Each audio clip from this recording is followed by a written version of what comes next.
ओम श्री गणेशाय नमः। श्रीमन्नारायणीयम्।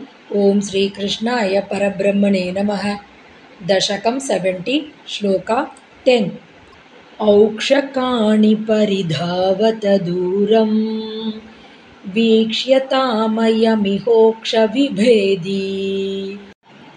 इत्थमात्तहसितैः सह गोपैः गेहगः त्वमववातपुरेश।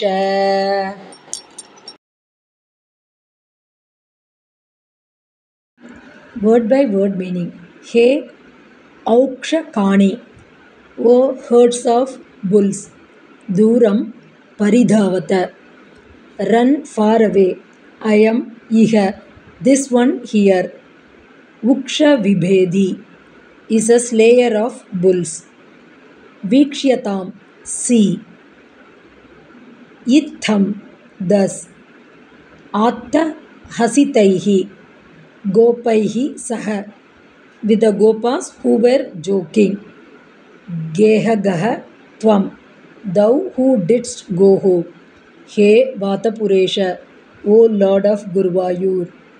Ava, protect me. Full meaning. Thou didst then go home with the Gopas who were joking thus. O bulls, run away. Here is a slayer of bulls. O Lord of Guruvayur, protect me. Om Tat Sat.